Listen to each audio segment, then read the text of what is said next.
What's up, guys? Welcome back. Episode 8 of the Dynasty podcast. Today we're here with a special guest.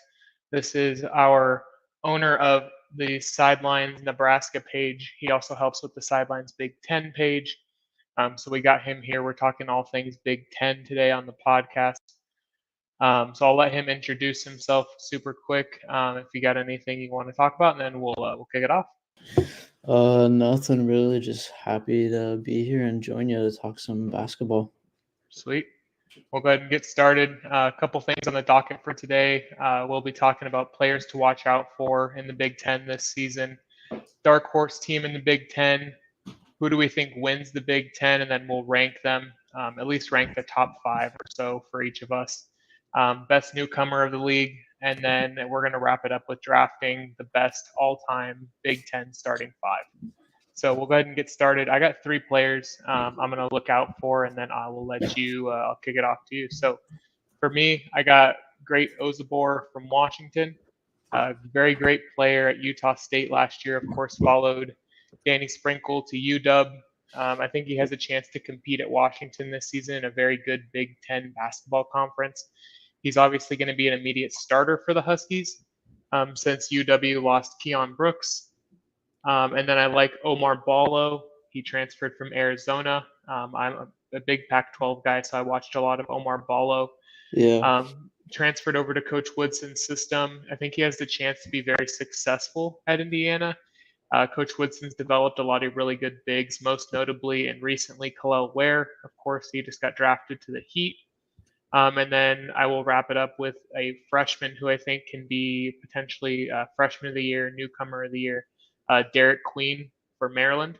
Freshman, he had offers from Kansas, Houston, Indiana. He averaged nearly 20 and 10 for a star-studded Monteverde Academy. I think he's going to be an impact starter for the Terrapins this season. So I'm super excited to watch a lot of Big Ten ball this year. Yeah, Derek Queen, the fact that Derek Queen could possibly be like the 5th best freshman of the year is crazy. Just how much freshman talent's going to be in the conference this year is nuts with Dylan Harper and Ace Bailey. And then Illinois has got some guys as well. Yeah, I really like that list. And I really like Great Ospar too. He was awesome out at Utah State last year. So. Yeah, I watched a lot of West Coast college hoops. Great Osabor, a lot of late night Utah State ball games. Oh yeah, the Mountain Great, West was great must player. see TV. When I was going to bed, I'd always have that on. It was just, every game was just must see. So yeah, I got 5 here. I'll go with the first guy I have is St. Thomas, transferred from Northern Colorado, is going to USC. Averaged 17 points and 9 rebounds last year at Northern Colorado. He's from Omaha. He's a really, really good dude and just a really good basketball player too. And I think with Musselman, he's gonna probably shine and have a breakout year. I just really like what he can do at 6'8". He has guard skills and he can also score down low. He's really versatile, and I think he's gonna take a lot of people by surprise. My second guy I have is Jackson Shelstad. He's a sophomore, or he's a junior this year. He was a sophomore last year. He averaged 12 a game last year as a sophomore for Oregon. You're probably familiar with him since you're a West Coast guy. Really, really good shooter. Really good at shot creating, and I think he'll have a breakout year. Probably might be a 17 a game scorer for Oregon. Might be their main guy in that backcourt. And then the next guy is, I can't pronounce his name very well, but he's getting so much offseason hype. He's a freshman coming into Illinois. Kasparas Jakushins. Do you know how to pronounce his name? I don't, but I have looked into him a little bit. I've been following this this Illinois squad a little bit more recently with with Jeremiah Fears and things like that Yeah. transferring out. I've been keeping an eye on them a little bit closer recently, but to be honest, I cannot pronounce that guy's name to save my life. Honestly, I just call him Capri Sun because it kind of his first name is like Kasparos or something. I don't know. But the open gym clips I've seen of him, and then just his film from coming over from overseas, he looks really solid. And I think he's 6'6", 6'5", big body point guard. I think he can do a lot of things that Domas did for them last year. And then I like Danny Wolf, Yale transfer going to Michigan. 7-footer with guard skills. He can score from the perimeter, score down low. He's a shooter. He's going to be a threat alongside Golden. That Michigan has a squad. And then my last guy is Jacoby Gillespie. I think he's one of the more underrated guys going into this year. A lot of people aren't talking about just how good he was, I feel like, and how good he could be taking over for the point guard role in Maryland. Averaged 17 points a game last year at Belmont, I believe. He's just a really, really good scorer, and I like what he's going to bring and take over for Jameer Young in that role. Yeah, no, I think you just named a lot of great guys. You mentioned Vlad Golden. I have just transitioning into some dark horse teams. I think Michigan is my dark horse team in the Big Ten. Mm-hmm. I think that they did a lot of great work in the off season. Obviously, most notably getting rid of Juwan Howard. I think that was a long time coming, and I think it was needed. I think he was just so middle of the pack. He was never great. It was just like he was. We talked about Bobby Hurley a couple weeks ago on the podcast. He was, in Mm-hmm. my opinion, a lot like Bobby Hurley. Yeah, that's a good comparison. He was never at the top of the conference. He was never at the very bottom of the conference to put him on the hot seat. He was just kind of there every year. He would win games that he's not supposed to. He would win the annual Michigan State game, but other than that, he was very like, I don't know. But yeah, I think they brought in a lot of good transfers. Of course, Dusty May came from FAU. He brought Vlad Golden with him, and then Sam Walters transferred from Alabama. Evan Maya has the Wolverines with the number one recruiting class in the nation, thanks to Dusty May this offseason. And to be honest, I think they have nowhere to go but up. They lost 9 of their last 10 Big Ten games, including their tournament loss to Penn State. So I'm super excited to see this Michigan squad. There's been some inklings that Grand Canyon University might play Michigan this year. There's still a couple games apparently they haven't released on their schedule. So I went to GCU, so super excited to be able to potentially watch that game. Yeah, and I mean, Tyshawn would probably go off against Michigan. I would think that would be a great game. Yeah, I really like what Bryce Drew's doing in GCU right now. I like Michigan a lot too. One thing that scares me with them is the wing depth, and if they have a solid wing. I know Walter's more of a 4. I don't know if Pippen is going to be a day one guy for them, but they have a lot of guards, and down low with Golden and Wolf is going to be really exciting, and I actually have them as like the most fun. They're going to be the most fun team probably to watch in the Big Ten next year, I would say. But the lack of wings kind of does scare me in a conference where you're just full of wings. So that's my one negative, I would say. My dark horse team is Oregon. I think they have a loaded roster. They have TJ Bama, Jackson Shellstad, and then Raheem Moss, who averaged like 17 a game at Toledo last year. And then down low, they have Kwame Evans, who's a projected first-round pick, probably going to play the 4 or the 3 for them. Supreme Cook is going to provide pretty good rim protection. I like Brittle off the bench too. They just have a lot of pieces there, and Dana Altman is. I always say Dana Altman's like probably the most underrated coach in the country. I don't know, you're a West Coast guy, so you might agree with me on that. Like, he's always steady and consistent, and I just really like what he did with this roster in the offseason. I think that's probably the best backcourt in the Big Ten as well on paper. No, yeah, I would definitely agree with you. I love Oregon. I love Oregon's squad that they put together.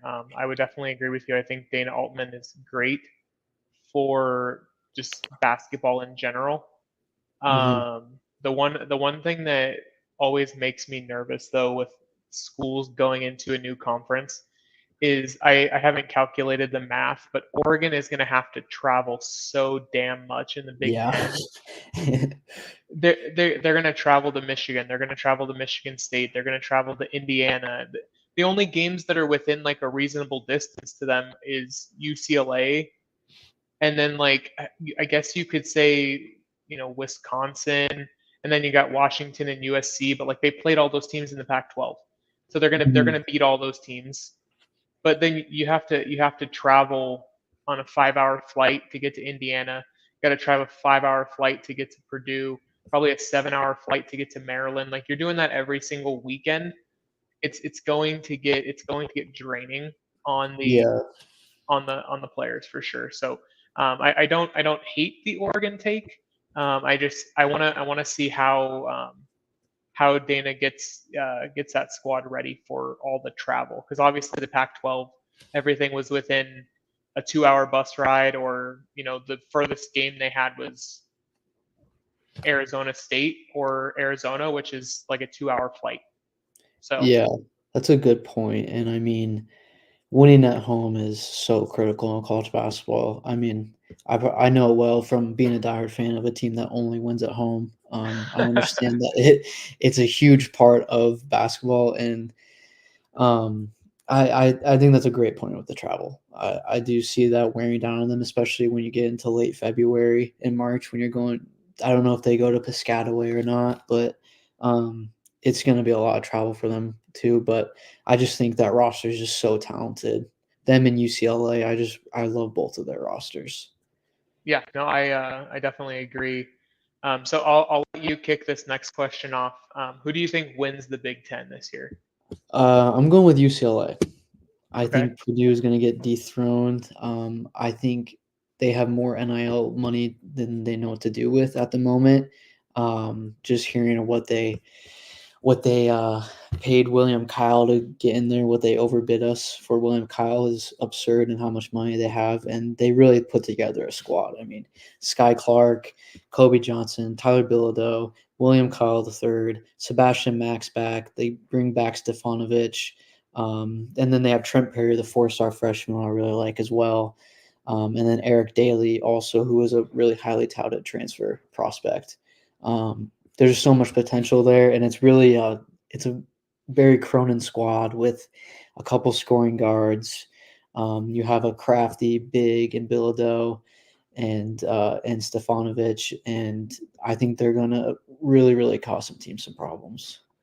Yeah, no, I don't hate that take. I actually have UCLA as number 2 in the Big Ten this Yeah, year. that's exactly where I have them as well. I have Indiana winning the Big Ten.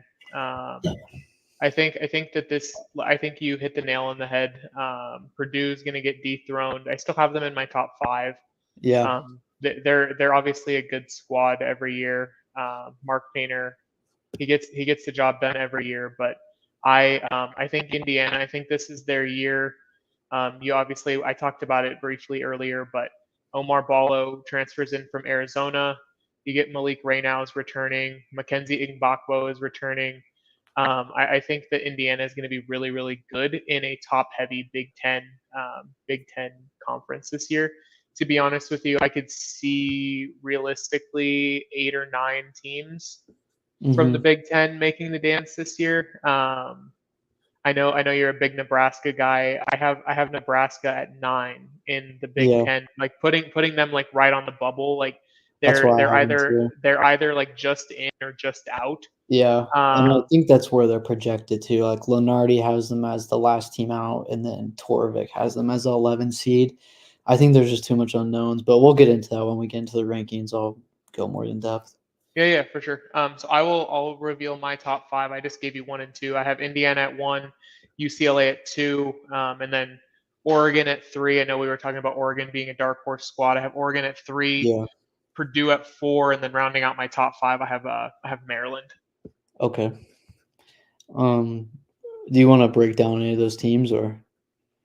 I think we kind of touched base on a lot of them, just Okay. talking about the squads that they brought in and all of that kind of stuff. I know Maryland right now in a lot of people's like way too early top 25, they're like number 25, 26, 27.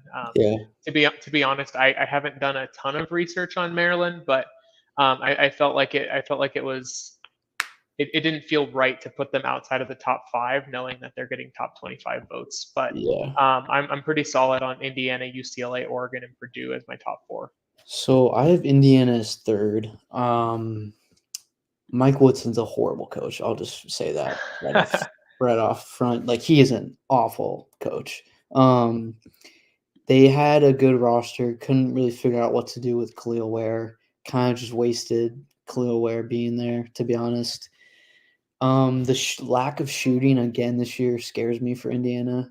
I mean, who's going to be your shooter? Miles Rice, 28% from 3. McBaka was, I think, low 30s. I know they bring in Goody. He's a good shooter. Renew can't really shoot. Trey Galloway is kind of just out there. I like Clary a lot. Bryson Tucker could be good, but the lack of shooting scares me still there, and just a combination of Woodson just being a terrible coach. And then Oregon, I have them at 4, went into them. I have Illinois at 5. I just think they have a bunch of talent. The one con is they're super young and it's a lot of new pieces. And you lose TSJ, Coleman, Dane Danger, Domask. You lose pretty much all your production. And the only guy back is really Ty Rogers, who's not really a scorer. I like the Boswell pickup. I think people are kind of overhyping him. He's all right. I don't think he's going to take over anything. But like I said, Jack Kunish, Will Riley, who just reclassified, and Morez Johnson should be pretty good. And then I like the Trey White pickup. But there's still a lot of unknown with Illinois, so I could see them finishing outside 5. Maryland, I have them at 7th, just because Kevin Willard, the Kevin Willard effect. I mean, they've been hyped up for the past 3 years, and he's kind of just not really done anything with that squad since he's been there. They're usually somewhere in the middle of the pack, and the squad he has this year is pretty similar to every team he's had there in years prior. They do have a little more shooting, but I think Derek Queen and Julian Reese-Downlow is going to be an unstoppable duo, and I think they're going to be really fun. Yeah, no, I think Maryland's going to be really fun. I think like we hit on Michigan earlier. I think Michigan's going to be really fun, and then I have Illinois at 7. So I think as far as our top 5, 6, 7, we kind of interchange those squads pretty closely. But I'll quickly run through the rest of mine. I have 8, 9, and 10. I have Rutgers, Nebraska, Ohio State. Like I briefly touched on earlier, I think Nebraska, they have the potential to be in, but they lose like 1 or 2 games in the non-conference. I know their non-conference is not great. Yeah.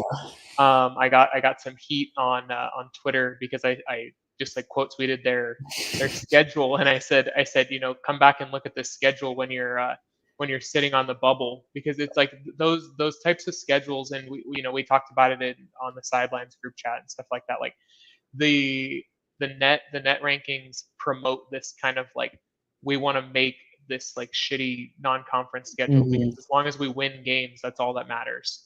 Okay. But then you get into the conference selection show, and they're prioritizing, yes, they're prioritizing wins, but they're prioritizing good wins. Yeah. And I think the only potential good win that Nebraska can have in their non-conference is Creighton. But I mean, I'm gonna be Yeah. I'm gonna be honest with you. I don't think they beat Creighton. So then Yeah. Probably not. if they're banking on their one big win in the non-conference being Creighton, and it's an in-state rivalry, all of that stuff. Like there's a lot of stuff outside of just it being a good game. If you're banking on that being your good game, and then you wind up, you lose a game to Penn State, or you lose a game to Minnesota in early February, you're on the outside looking in. Mm-hmm. So and then the middle of the pack, honestly, for the Big Ten is it's so weird. Michigan State, Wisconsin, Iowa, Washington, USC.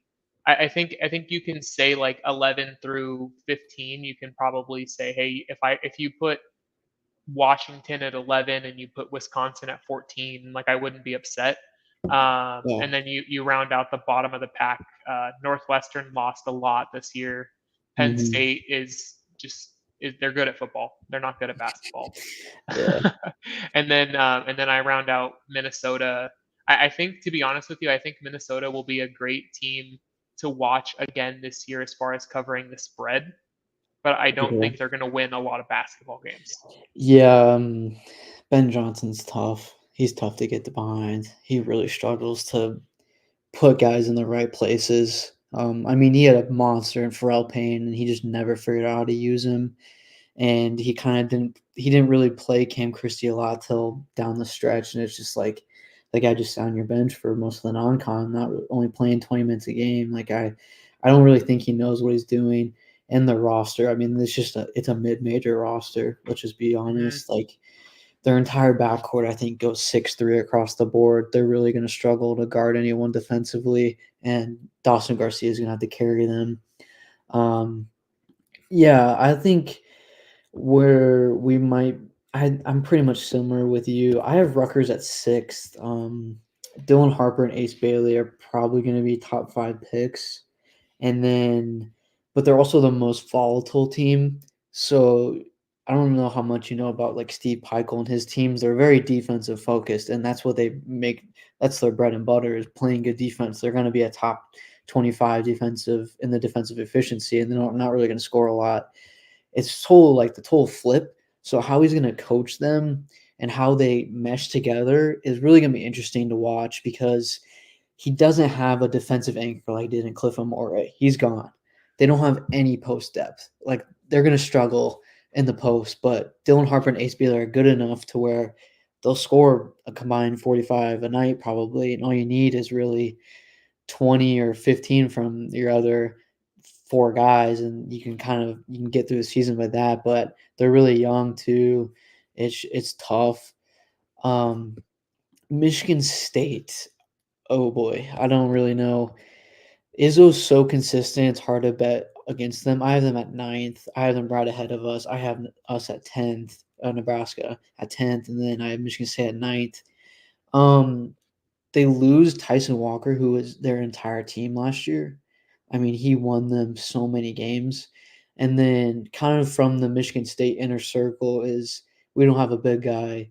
They have no bigs. There's no reliable bigs. I mean, Jackson Kohler and Carson Cooper are there. They're kind of just out there. They're not really doing much scoring wise or bringing anything. They're not efficient bigs either.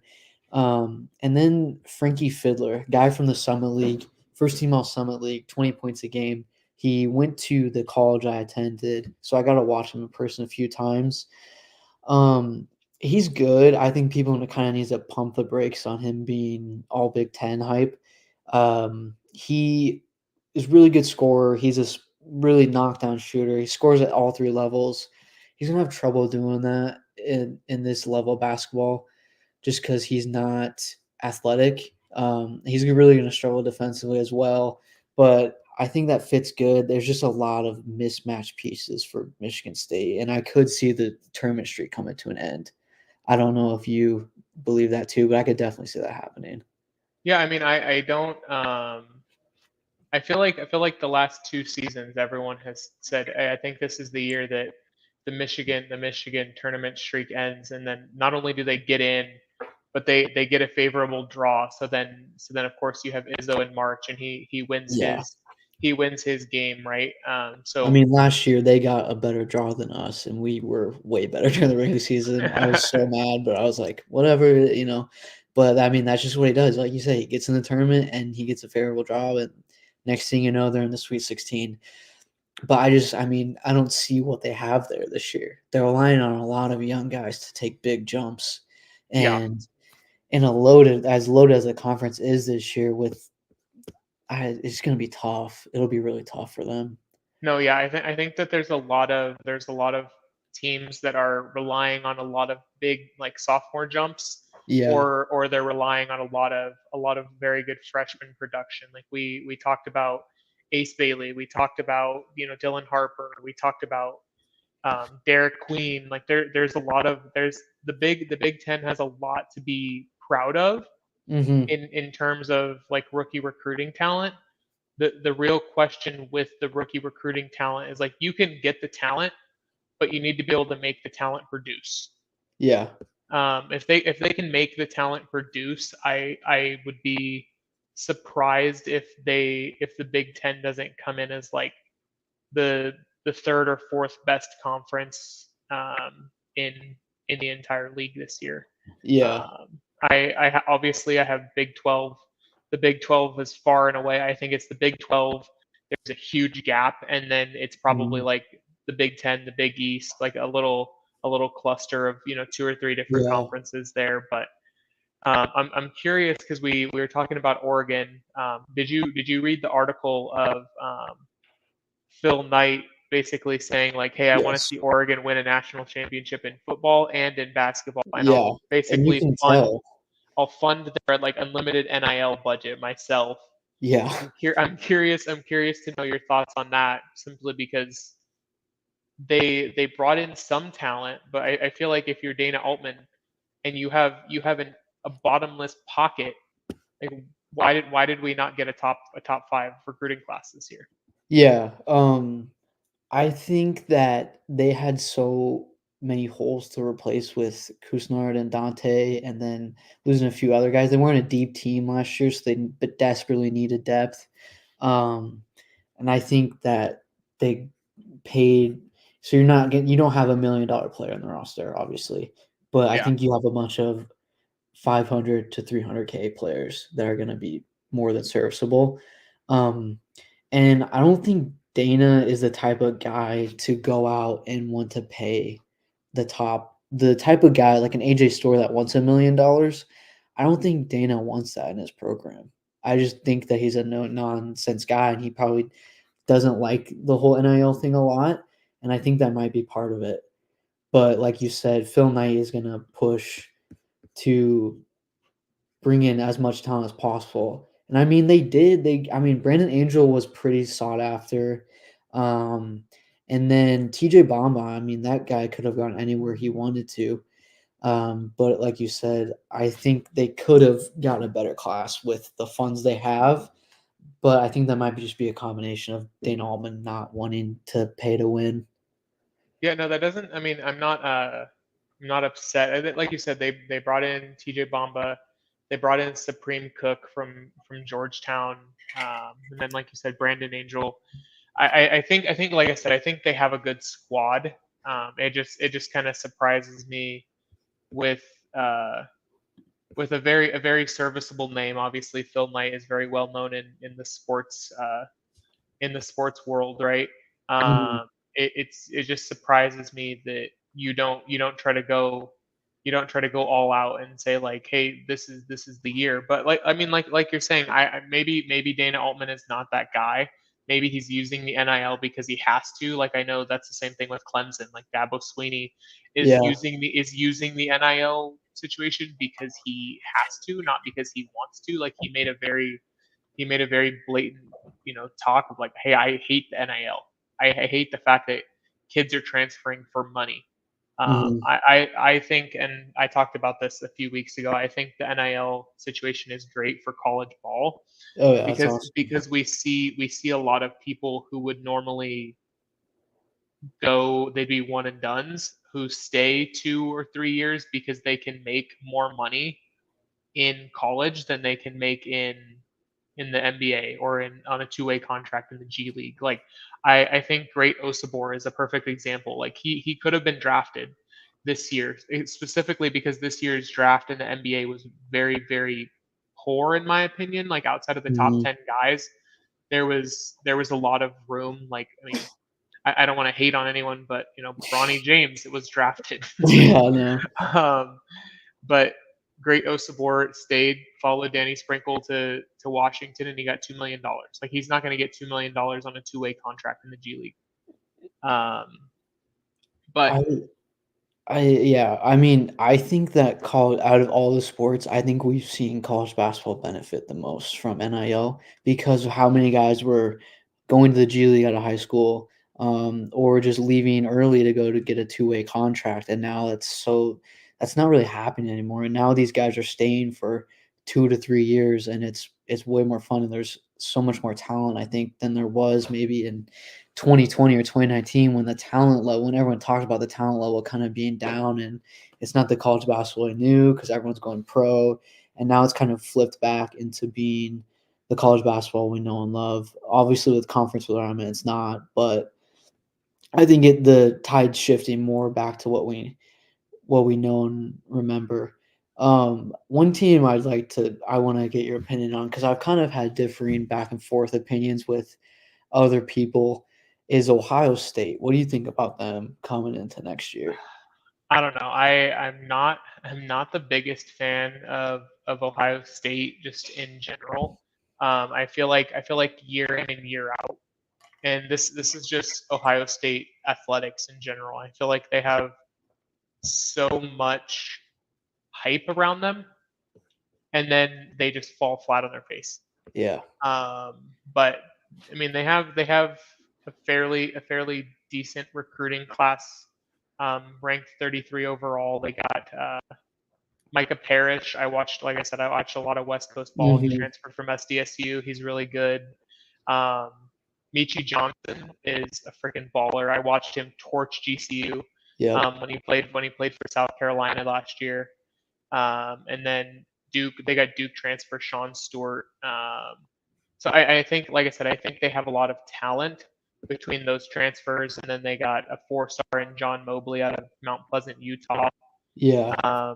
He was the number one guy in the state and number 5 point guard in the country or something like that. So I feel like Ohio State, specifically in basketball, they they fail to just meet the expectations every single year.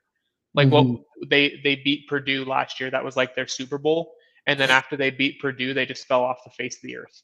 Yeah. I mean, with Holtman getting fired in the middle of the year, probably better off without him because he would not a good coach. And now he's at DePaul. Go DePaul. Hope DePaul's great. But Diebler's now he was the interim and now they hired him as a full time. It's his first year. How's he going to manage that? And then you lose. I want to talk about what they lost. Roddy Gale goes to Michigan. Jamison Battle was the heart and soul of that team. Did so much for them. I don't see a Jamison Battle on that roster, and I don't see a Roddy Gale either. I mean, maybe Michi, but I'm kind of different on Michi with you. Like he does look good when he torches you, but he's also a shot choker. Like when he's 100%. Yeah, not hitting, it looks bad, and he he doesn't. makes he makes 75% of his shots, or he looks like LeBron and goes 1 for 19 from the field. There's no in between. Yes, exactly. Like there's no in between. He's so hot or cold. Bruce Thornton's been there for a long time now, and they he's really, really underrated and underappreciated, I think, in the country, how good of a point guard he is. Um, Again, they don't really have post depth. I mean, Aaron Bradshaw is about all they got, unless you want to put Stewart at the 4 or maybe Devin Royal. Devin Royal could break out this year. He looked good in his amount of minutes he got last year, but he's undersized for the Big Ten. He's 6'6". He's really crafty down low, but I don't know if he's really a guy that you can rely on. And it's the same problem they've had for the past 3 years. There's no depth. They go 6 guys. They have 6 guys maybe in the rotation, 7, Mhm. if that. And that's why they fall apart in January and February, like they have for the past 2 years. They just have no depth again. So I rank them as 11th just because I'm tired of them being overhyped every year. And I just don't think the roster is that good. Yeah, no, I definitely agree with you. I have them as 10th, but like I said, I think anywhere between 10 to 15, 11 to 15, like you can rightfully tell me, hey, if you told me Ohio State's at 15 come January, I wouldn't be surprised. Yeah. Someone that we didn't mention, we were talking about their depth that they also lost. Felix Okpora. Yeah, He transferred to or graduated, but he's gone as well. he So he transferred to Tennessee.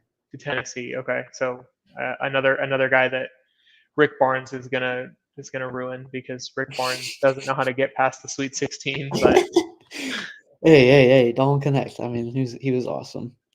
he was also good at Northern Colorado. Yeah, Ziegler's probably back. I mean, Ziegler's probably gonna be there when he's 30. Yeah, this is fair. I feel like Ziegler's been playing forever, but Yeah.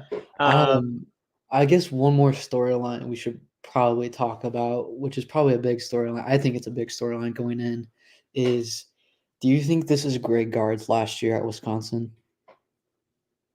ooh, do I think it's his last year at Wisconsin? I think possibly. Yeah. I I think it's one of those things like he's been there for so long. Do you want to go out as a middle of the pack Big Ten team? I don't know, but Mhm. do you also want to potentially wait 3 or 4 more years to go out on top? Also, probably not. I think he's gonna canned. I think he's gonna be fired. Yeah, Honestly, I mean, their roster's terrible, awful. I mean, you bring back Cameron Hunter. He hasn't played basketball in over a year. John Tonje tore his ACL at the beginning of the year last year at Missouri. And in the games he played in Missouri, I think he only put up like 6 or 5 points. And now that guy's going to be rehabbing all offseason. And that's probably your number one or number two option. Xavier Amos, transferred from Northern Illinois. He's all right. Stephen Crowell, he's not what everyone thought he was last year. Going into last year, he had a bunch of hype, and he kind of shit the bed, to say it frankly. Um, they're gonna have to get a lot out of Max Klesmit, and Max Klesmit just isn't a number one he's not that option. guy. Yeah, no, he's Yeah, not that he's guy. not a number one offensive option on a Big Ten team that wants to go to the tournament. I think they probably finish bottom four, somewhere between 13th and 16th. I I think that he gets fired either in the middle of the year or at the end of the year, and it's going to be a total reset for them. But yeah, I just really don't like what they have, and they lost so much. I think the thing I have with him is he's been just serviceable enough to keep to make it make sense to keep him around. I mean, they won the regular season what 2 years ago, 21. Yeah, it was 2021 because I remember we were like a 9-win team that year, and we beat them in Madison. And since we beat them in Madison in March, they only won the share of a title instead of outright. So that's Yeah, and pretty then but cool. like the last 2 years they were 20 and 15 overall, and then 22 and 14. But Yeah. they're just very mediocre when it comes to the Big Ten. 9 and 11 Mhm. in 2022, Yep. and then 11 and 9 in 2023. Yep. So I think it's possible that he gets fired, but it's just so hard to find good basketball coaches, especially Uh-huh. with the amount of money that that people like the people always say the NIL's for the kids, the NIL's for the kids, but like if you're gonna try to like look me dead in the face and say that there's not boosters that are paying money to give these Kalen DeBoers and these Danny Sprinkles and things like that, $4 million a year, Yeah. $5 million a year, like you can scream at me till you're blue in the face and I'm not going to believe you. Yeah. Um, so it's hard to find like if they fire him, where do they go? Like where do you try to go to get another coach, especially in the middle of the year? Uh-huh. So that's Um, that's the only thing that I would be worried about. And in his time in Wisconsin, he's not a terrible coach. Like he's above 600, but 635 as the is the teams that win he's record. had, he's desperately underachieved. I mean, I put down in my notes, I called him a Bo Ryan merchant, just because he won with Bo Ryan recruits. And since then, it's been mediocre, and they've underachieved every single year that he's been there. Like, there's no reason that team he had last year should be a flame out in the first round, or the team before that should be an NIT team. Like, there's Yeah, just no reason for that. Um, yeah, I think he's on the way out, and like you said, with how expensive basketball coaches are, you're spot like you hit the nail on the head with that. Um, I mean, for example, we're paying Fred 4.6 million a year, and Mhm. he's fine, but like that's what it takes. That's like the type of caliber that coach that's getting paid $4.5 million a year. It's pretty insane. Yeah, no, especially like I said, especially in the middle of the year, unless you have a serviceable dude. To be honest with you, I don't know much about Wisconsin's coaching staff. Like, if you have a serviceable guy that can come in the middle of the season and finish out the year, like yeah, maybe you fire him, but I don't honestly don't know if there's a guy that's better than Greg Gard Yeah, on their coaching staff. yeah, we'll see. I mean, I think they're gonna be at 500 or below, and I mean, at a school like Wisconsin, they've probably had enough of him already. So I just think his seat's probably the hottest out of any of the coaches in the Big Ten. No, yeah, I would agree with you there. I think the seat is certainly hot. Like you said, not a bad coach by any means, just a very underachieving coach. Yeah. But I'll wrap it up with newcomer of the league. I think we hit on all the newcomers, at least for me. I put Omar Ballo and then I put Ace Baldwin. Hmm. Um, as far as like rookie of the year, newcomer of the year, things along those lines, like those typically go hand in hand unless you get like a great Osabor or something like that might win newcomer. But Yeah.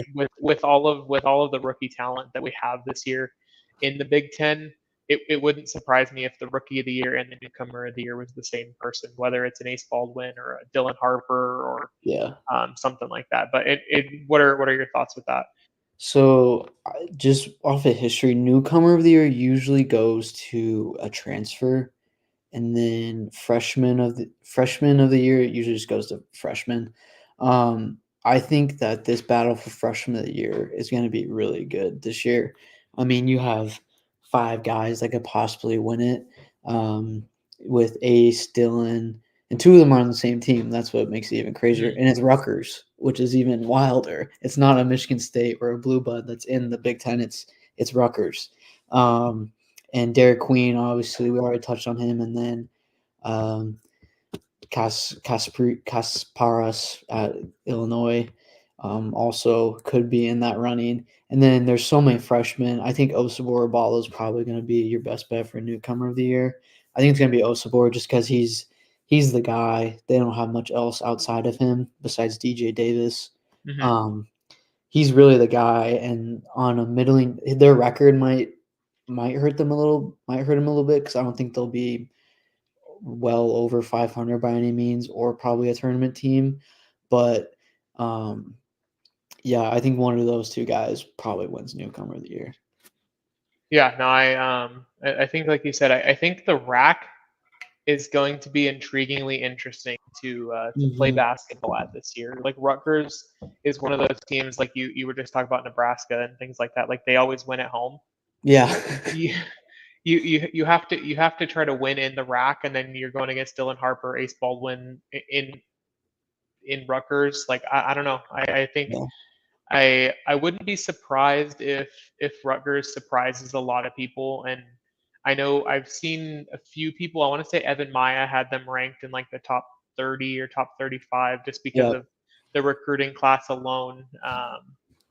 But I think I want to see their non-conference schedule, because if they're at 30 or 35 and Ace Baldwin, Dylan Harper, if they live up to the hype of the rookies that they should be, I think you can see a Rutgers in the top 10, which would be really weird to see. Hmm. You can see Indiana, UCLA, Purdue, Maryland, probably all in the top 25. Yeah. So like we were talking about earlier, having 8 or 9 teams in the dance is super realistic if you have 5 teams in the top 25. Yeah. Um, but I we'll even we'll would we'll go wrap ahead. it up. We'll wrap it up with your. I want you to hit me with your Big Ten starting five, best of the best at each position. Like for this year or all time? I did all time. Okay. Um okay. Well, point guard, it's got to be Magic Johnson, obviously.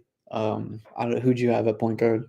I had Magic Johnson, but then I also made a second one where I put Cassius Winston Yeah, point guard. Cassius was so awesome. I would love Cassius. At shooting guard, I'm gonna go with Trey Burke. He was a lot of fun at Michigan, and Okay. really, I feel like he's not talked about enough in Big Ten. I was either gonna go him or Oladipo. I like both of them a lot. I put Jim Jackson from like he's the early '90s guy. Played at OSU back when OSU was really good. Back-to-back conference player of the year, national player of the year. Just a really really solid basketball player. So Yeah, that's a good pick. At small forward, I put Evan Turner. okay, I got Draymond. So Draymond. I think Evan Draymond at Turner the wasn't he National Player of the Year? I don't know. I thought he was.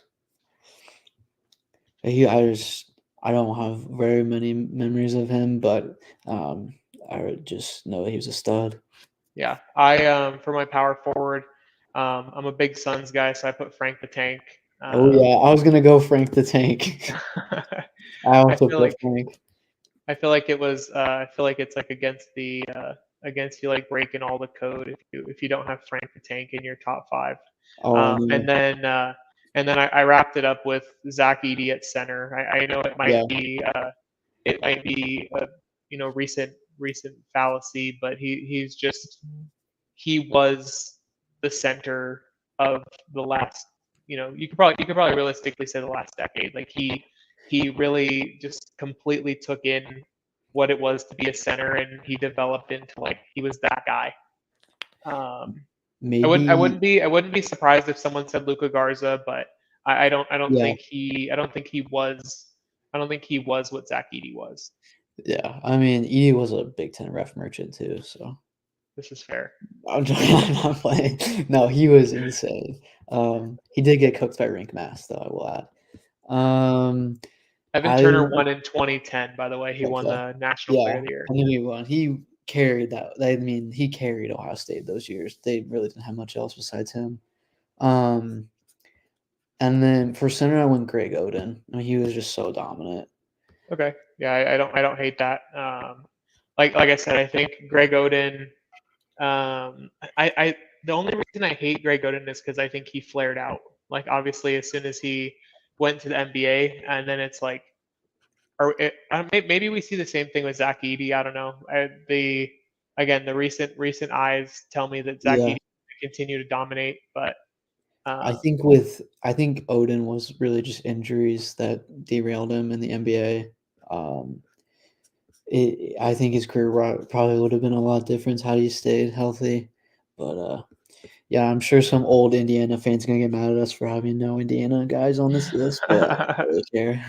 yeah, no, Indiana, 25 years ago they were really good, but Not um, even the guys go like to the mid '80s. Like it's a this long. It's not even in the '90s. this is fair. I feel like a lot of Indiana fans are very similar to like the Dallas Cowboys. Like it's like, oh, we were good. It's like, yeah, Yeah, we know you were good.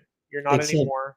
Indiana fans. It was so much. It was so much. It was so long ago. Like even Yeah, compared to like Dallas has at least been a little relevant in the 2000s, but yeah, I mean, we'll see. yeah, sweet. But I appreciate you coming on. And I will let you go. If you have any questions or anything like that, feel free to reach out. Yeah, of course. It was a blast. I thank you so much for having me on. I had a lot of fun talking hoops. So hope to join on maybe during the season or something. We can do this again. It was a lot of fun. Yeah, absolutely. Everyone, make sure you follow at SSN underscore Nebraska and at SSN underscore Big Ten. Obviously, you can tell dude knows his ball. So hope everyone has a great week, and I will see you guys next week.